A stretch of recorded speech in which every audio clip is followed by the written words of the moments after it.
What is up, Bills Mafia? This is Brett back with another edition of the Go Bills podcast here on YouTube as well as on Instagram today. And today we're going to go have a little pregame preview of the Bills versus the Bills versus the Steelers game today at home against the Steelers. Welcome in, everybody. Hope everybody is enjoying their Sunday. It's a beautiful day in Orchard Park today, and I think it's going to be a great game for the Bills. Beautiful football weather today, sunny out. It's just going to be a wonderful game. The spread on the game today is 14 points, so they have the Bills very favored in this game.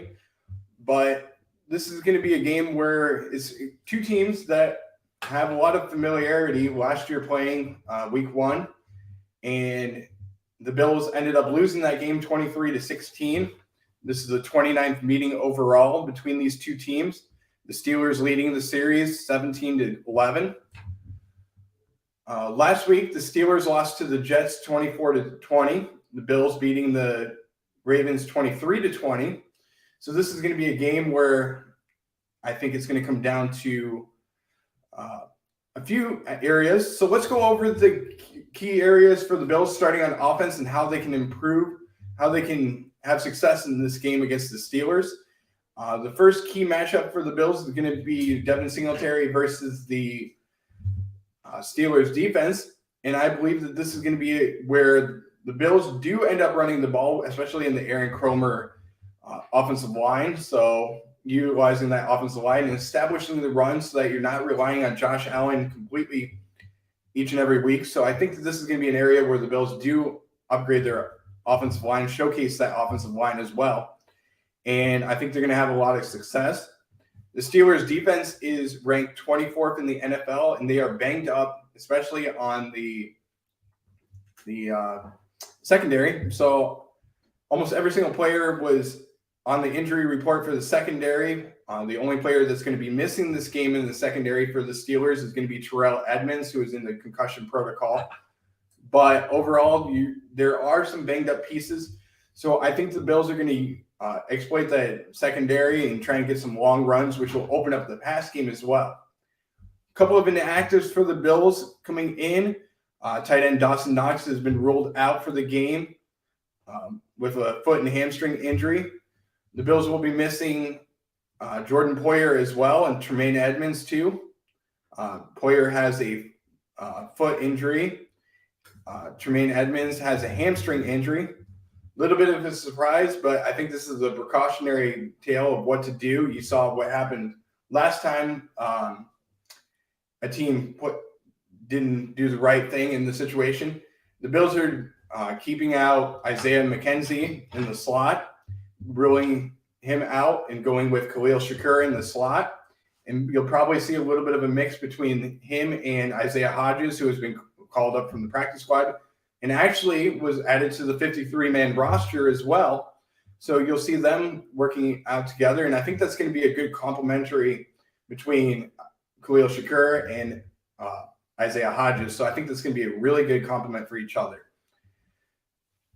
As far as other injuries on the Bills, Christian Benford has been ruled out with a broken hand. Jamison Crowder is out as well and should be out for, if not the season, might be out for most of the season with his broken ankle. So we'll see where that goes. This is a game where the Bills have some familiarity with the Steelers. Both coaches actually played with each other at William & Mary for 2 seasons from 1993 to 1994. Tomlin is 2 years older than McDermott. Tomlin 50 and McDermott is 48. And the Steelers right now are riding a 3-game losing streak. So they had a 10-point lead last week going into the fourth quarter, but blew that lead against the Jets. So we'll see where that leads to. But like I said, this is a game where I think on offense for the Bills, rely on, like I said, the running the ball, which will open up the passing game. With the teams being banged up for the Steelers, I think that the Bills are going to have to rely on running the ball and then utilizing Isaiah Hodges as well, relying on him and relying on Stephon Diggs as well. I think that's going to be a good game plan for the Bills. Another player who has been injured the past couple of weeks that is active this week and is currently not on the injury report is going to be Gabe Davis. I think that he's going to have a big game as well, probably utilizing him in the red zone. And I think that he's going to go for about 10 to 15 fantasy points. So I think that if you're looking for a receiver to pick up right now, if you are looking for somebody, especially with all the injuries around the NFL with receivers, definitely put Gabe Davis in your lineup. You're going to get probably 10 to 15 fantasy points. So that's going to be good for you.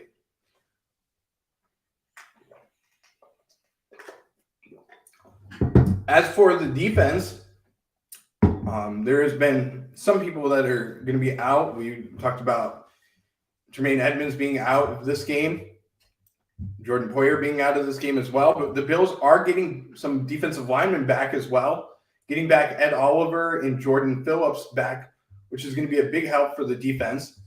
Earlier in the week, the Bills did release Brandon Bryant off the roster so that they can make room for Jamarcus Ingram, cornerback, and Isaiah Hodges to be added to the roster. But this is a good area that shows that the Bills are getting healthier, which is great. And I think that this is going to be one where the key matchup is going to come down to for the Bills on defense is stopping the run game against Najee Harris. I think that's going to be the way to beat the Steelers this week, and it's going to be the way to stop Kenny Pickett, who last week against the Jets had 2 touchdowns rushing, 3 interceptions. So this is his first career NFL start. So we'll see how that goes for him. But I think that what the Bills should utilize in this game is stop the run, allow Kenny Pickett to throw for about maybe 35 to 40 passes. You're going to see some mistakes from him. He's an inexperienced quarterback in the NFL. Might not be able to understand coverages yet. So if you give him about 35 to 40 passes in this game, you're going to have some opportunities to get some picks as well. So I think that that's going to be where the Bills should go in this game. And if you do that, especially in the Leslie Frazier defense, which is ranked number 1 in the NFL, you're going to have your opportunities to get picks. You're going to have your opportunities to get sacks as well. The Bills are currently 5th in the NFL in sacks with 11 right now. So I do think the Bills are going to have plenty of opportunities to get those sacks in this game, probably get the number up a little bit more, which would be great. But I think that's going to be where the case is for the Bills to have success. Going back to the offense of the Steelers, the one area that I think that the Bills should look to stop is going to be Alex Highsmith. He is a really good linebacker for the Steelers, and I do believe that he is going to be the must-stop player on defense for the Bills to stop. The Bills have had trouble sometimes with stopping the best defensive player on an opposing team, so I think that the Bills' offensive line versus Alex Highsmith is going to be a key area and one that we should focus on this week. In week 1 for the Steelers, he did have 3 sacks in the game. So I do believe that Alex Highsmith is a weapon that should be stopped on offense for the Bills. He currently has 5.5 sacks this year, also having 15 tackles as well. So if he does have success in this game, that's going to be one area where the Bills should have focused on. You don't want to give the Steelers offense a spark, especially if he has a sack or he has a strip fumble or something like that. That's going to be an area where the Bills should definitely stop him. Overall, I do think the Bills are going to win this game. I think this is a game where the Bills are just going to overmatch the Steelers in this game all the way around, but I do like what the Bills have for them. I do like what the Steelers have as well. I just think that they're going to be about a year or so away from being a good team. they're just struggling, especially with receivers as well. A lot of the offense that the Steelers has is just short passes, and I think that that's an area where the Bills are going to excel in, is not allowing the short passes. They're going to probably be playing tight coverage, especially on the outside. So I do think that the Bills are going to have a lot of success there. The Steelers don't really take a lot of deep passes, so I mean that's another area where the Bills have a lot of success in, but they're just not going to. I don't think they're going to have any opportunities to really have success in this game, but we will see. I mean, I could be wrong. Maybe I'm wrong, but we'll see where that goes.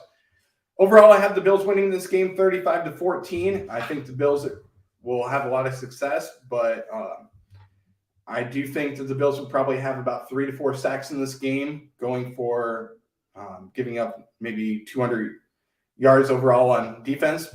But I just think that the Bills are going to overmatch the Steelers in every aspect of the game. And you'll probably see the starters pulled by the start of the fourth quarter. If you're looking for any more fantasy football advice or any Bills-related content, don't forget to follow the Fantasy Football Network. You can find them on the App Store as well as on YouTube at the Fantasy Football Network. And don't forget to follow us on all social media aspects. You can find us on Instagram, Twitter, Facebook, YouTube, and TikTok at Go Bills Podcast. This has been the Go Bills Podcast, and this has been your pregame show. We'll see you at halftime of the Bills game. Talk about some analytics and stuff like that and go over that. And we'll also add in our YouTube channel at halftime as well. So we'll give you all your best fantasy football advice everywhere and anytime. We'll go over the scores as well, and we'll have fun with it, guys. This has been the Go Bills Podcast, and we'll see you at halftime of the game.